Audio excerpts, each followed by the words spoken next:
वो चीख, वो दर्द की गुहार आज भी उन दीवारों में गूंजती रहती है। आज का समय मॉडर्न है और हम इंसानों ने बायोमेडिसिन और रसायन में काफी ज्यादा उन्नति हासिल कर ली है। ये आज की उन्नति कल का राज आपको दहशत में डाल देगा, क्योंकि आखिरी 200 सालों में वैज्ञानिकों ने विज्ञान के नाम पर इंसानी शरीर पर ऐसे कई परीक्षण किए जिसे जानकर आपकी रूह कांप जाएगी। और इस वीडियो में जो एक्सपेरिमेंट के बारे में आपको बताऊंगा वो तो इतिहास का सिर्फ 10% है। तो इस वीडियो को पूरा अंत तक देखना अगर हिम्मत हो तो। और जिन लोगों का दिल कमजोर है वो इस वीडियो को अभी स्किप कर सकते हैं।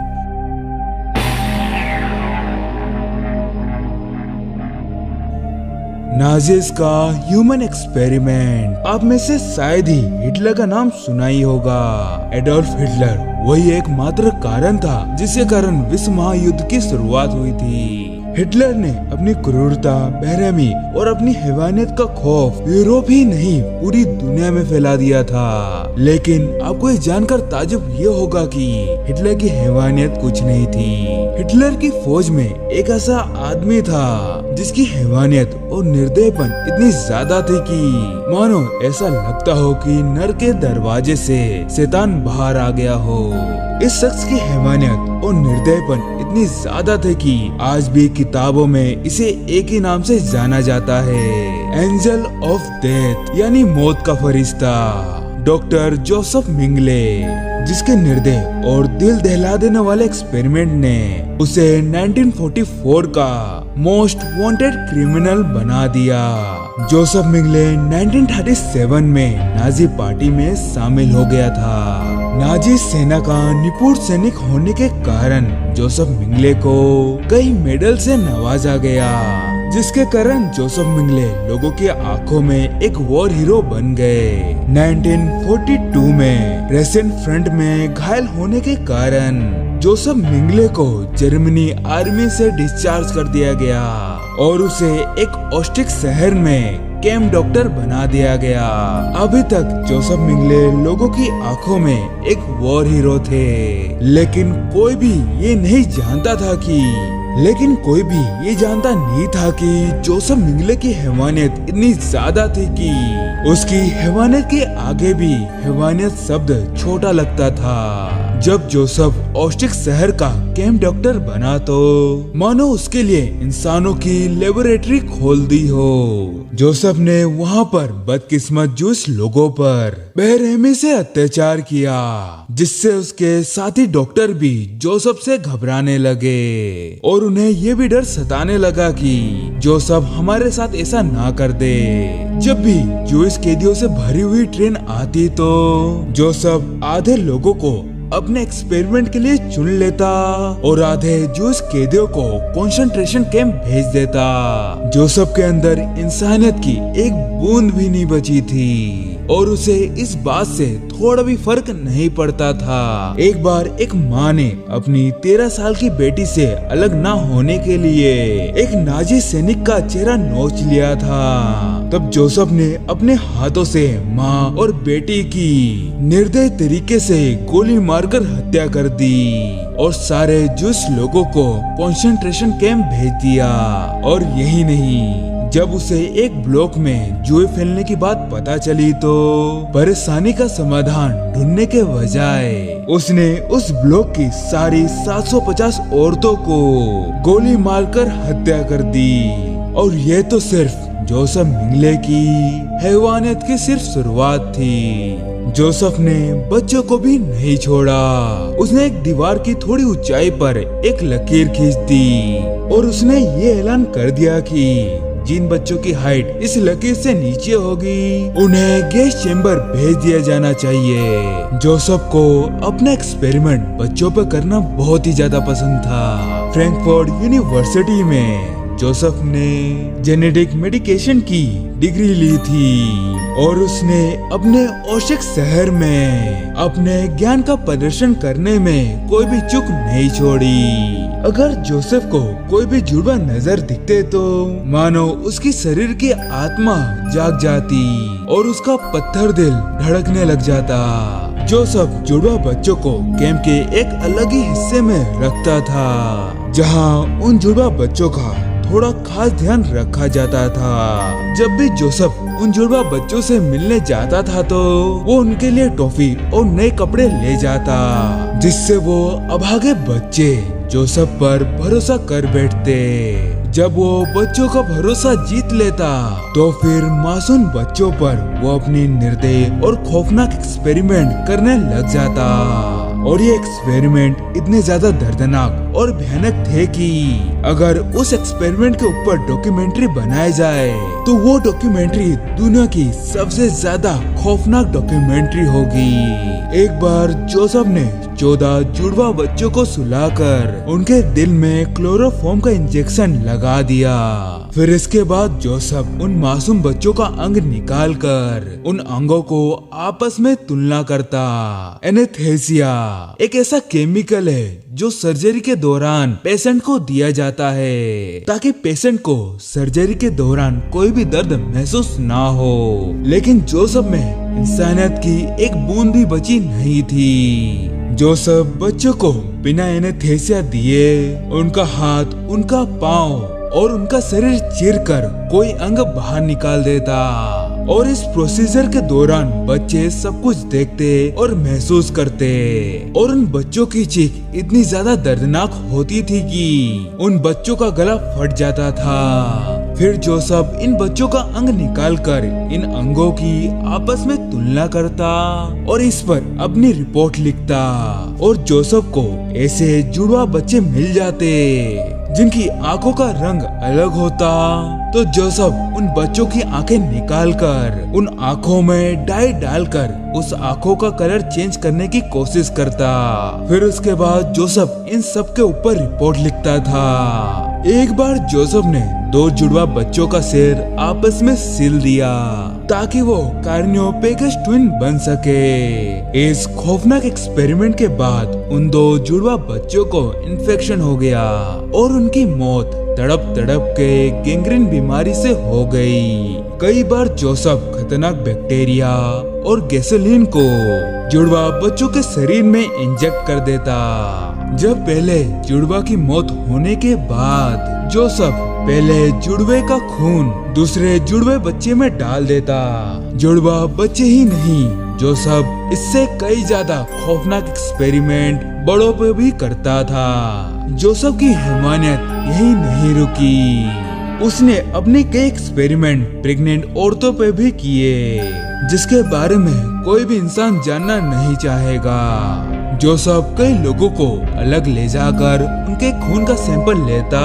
फिर इसके बाद जोसेफ उन लोगों के शरीर से मांस नोचकर उनकी हड्डियों का कंकाल निकाल लेता या फिर उनमें कोई बैक्टीरिया डालकर उन पर रिसर्च करता। लेकिन सबसे आश्चर्य की बात ये थी कि जोसेफ के इतने ज्यादा निर्दयी और एक्सपेरिमेंट करने के बावजूद भी जर्मनी सरकार द्वारा जोसेफ को वॉर मेरिट क्रॉस मेडल से नवाजा गया।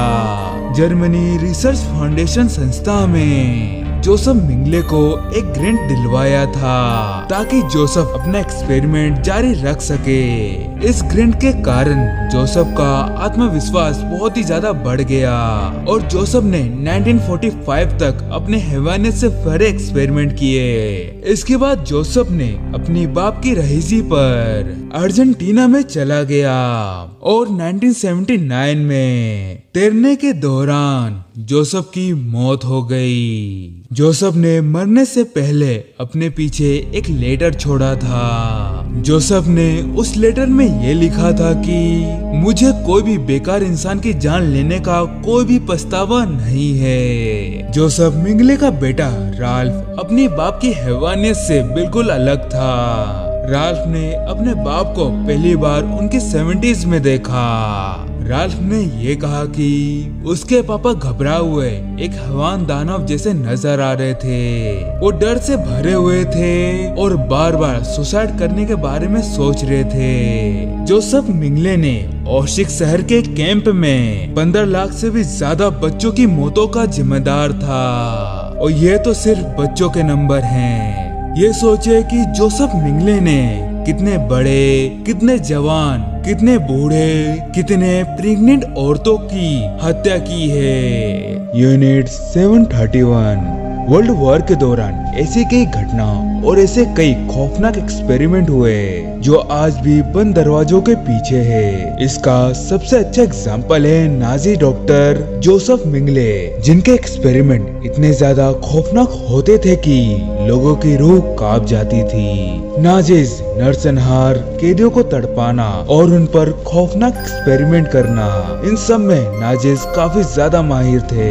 हैवानियत नाजीज का दूसरा नाम था, लेकिन नाजीज के एक्सपेरिमेंट के दौरान ही एक ऐसा भी खौफनाक एक्सपेरिमेंट हुआ था जिसे सुनकर पूरी दुनिया कांप उठी थी। यूनिट 731 ये यूनिट जापानीज आर्मी का बायोलॉजिकल और केमिकल वॉरफेयर रिसर्च यूनिट था। Unit 731 Japanese puppet state Manchukuo Pingfang city में संचालित किया गया था और ये रिसर्च यूनिट में बड़े बड़े कॉम्प्लेक्स और 105 बिल्डिंग शामिल थे, जिन सब में खौफनाक एक्सपेरिमेंट किया जाता था।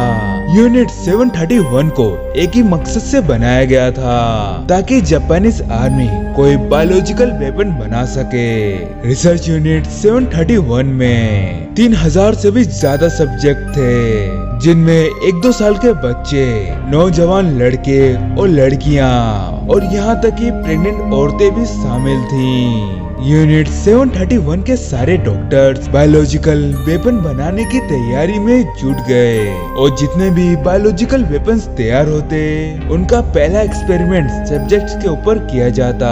लेकिन 731 में सिर्फ ये एक्सपेरिमेंट नहीं किया जाता था, इस यूनिट में और भी ज्यादा अलग टेस्ट किए जाते और ज्यादातर टेस्ट एक ही मकसद से होते थे ताकि यूनिट 731 के डॉक्टर्स इंसानी शरीर को और भी ज्यादा अच्छी तरीके से जान सके। ऐसा इसलिए कि जापानीज मिलिट्री ये जान सके कि जापानीज आर्मी के सैनिक को किस किस चीज का सामना युद्ध के दौरान करना पड़ता है। और उनमें से एक एक्सपेरिमेंट ठंड को लेकर था। ये एक्सपेरिमेंट सुनने में उतना ज्यादा खतरनाक नहीं लग रहा होगा, लेकिन ये एक्सपेरिमेंट यूनिट 731 के सबसे खौफनाक परीक्षण में से एक है। ठंड ऐसी एक प्राकृतिक घटना है जिसने जंग के दौरान जापानीज आर्मी के कई सैनिकों की जान ली। यूनिट 731 के डॉक्टर्स ये जानना चाहते थे कि ठंड कैसे लगती है और उसमें कोई इंसान कैसे सरवाइव कर सकता है, और ये एक्सपेरिमेंट जापानीज आर्मी का सबसे जरूरी एक्सपेरिमेंट था। ये एक्सपेरिमेंट के लिए प्रिजनर्स को रूह कपा देने वाली ठंड में खड़ा कर दिया जाता, वो भी बहुत कम कपड़ों में, और उन कैदियों को बाहर ठंड में तब तक रखा जाता जब तक उनके पाँव या हाथ पूरी तरीके से जम नहीं जाते, और इसी को ही कहते हैं फ्रोस्ट बाइट। फिर डॉक्टर्स उस जमे हुए अंग से ये पता करते कि ऐसा कौन सा अच्छा तरीका है जिससे फ्रोस्ट बाइट को ठीक किया जा सके।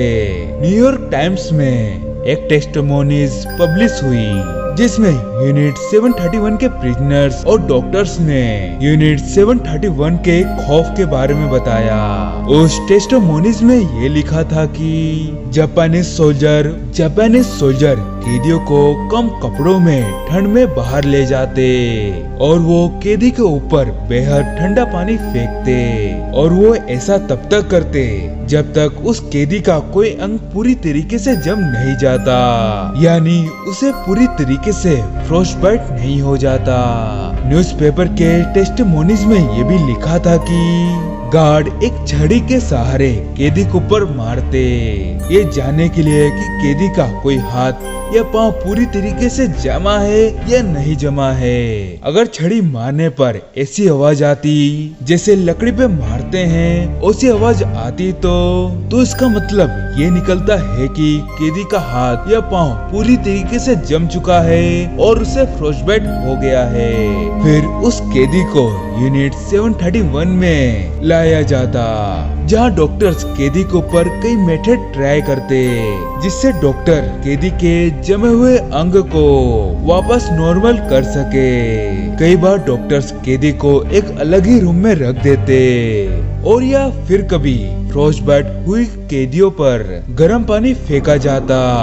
न्यूयॉर्क टाइम के मुताबिक जापानीज डॉक्टर कैदियों पर 100 डिग्री फ़ारेनहाइट से लेकर 122 डिग्री फ़ारेनहाइट वाला पानी फेंकते। यूनिट 731 का दूसरा एक्सपेरिमेंट था चीर-फाड़ करना, विविसेक्शन। जापानीज आर्मी ये जानने के लिए काफी ज्यादा उत्सुक थे कि वो कैसे किसी भी घाव या बीमारी को बेहतर तरीके से ठीक कर सके। लेकिन सबसे खौफनाक बात ये थी कि इस एक्सपेरिमेंट के लिए जिंदा इंसानों का इस्तेमाल किया जाता था। कुछ कैदियों को जापानीज आर्मी बंदूक की नोक पर बैक्टीरिया वाला पानी पिला देते। फिर इसके बाद जो कैदी के साथ होता उसे जानकर आपकी रूह कांप जाएगी। फिर डॉक्टर्स कैदी को बेड से बांध देते। फिर वो कैदी को बिना एनेस्थीसिया दिए उसके छाती से पेट तक एक ब्लेड की मदद से चीर देते, क्योंकि डॉक्टर्स ये देखना चाहते थे कि बैक्टीरिया का असर इंसानी शरीर में कैसा होता है और इस एक्सपेरिमेंट के दौरान कैदी जिंदा रहता है। वो ऐसा इसलिए करते हैं कि बॉडी सड़ ना जाए। इन कैदी और सब्जेक्ट्स को मरूटाज या लोग भी कहा जाता है। यूनिट 731 के एक सर्जन की टेस्टिमोनीज न्यूयॉर्क टाइम में पब्लिश हुई, जिसमें सर्जन ने यूनिट 731 की दिल दहला देने वाली बातें बताई। सर्जन ने ये कहा कि वो ऐसा एक्सपेरिमेंट इसलिए करते थे कि वो जान सके कि इंसानी शरीर के अंदर क्या चल रहा है। सर्जन ने ये कहा कि मैंने एक कैदी की छाती से लेकर पेट तक चीर दिया था। कैदी बेहद ही दर्दनाक तरीके से चिल्ला रहा था। उस कैदी की दर्दनाक चीख उस सर्जन के कल्पना से परे थी। उस कैदी की वो चीख बेहद ही बहुत ही ज्यादा दर्दनाक और डरावनी थी। फिर अचानक वो बेहद दर्दनाक चीख में वो कैदी शांत हो गया। और यूनिट 731 में कई सर्जन रोज यही काम करते थे, टेस्टिंग पैथोजेंस। यूनिट 731 में एक बहुत ही ज्यादा जरूरी एक्सपेरिमेंट हुआ, जिसमें डॉक्टर्स ये देखना चाहते थे कि इंसानी शरीर पर पैथोजेंस का असर कैसा होता है और वो कैसे पैथोजेंस का असर कम कर सकते हैं। और इन पैथोजेंस में क्लोरा और एंथ्रेक्स भी शामिल थे। ये एक्सपेरिमेंट करने वाली टीम इतनी ज्यादा निर्दयी थी कि उन्होंने ये एक्सपेरिमेंट बाहर किया।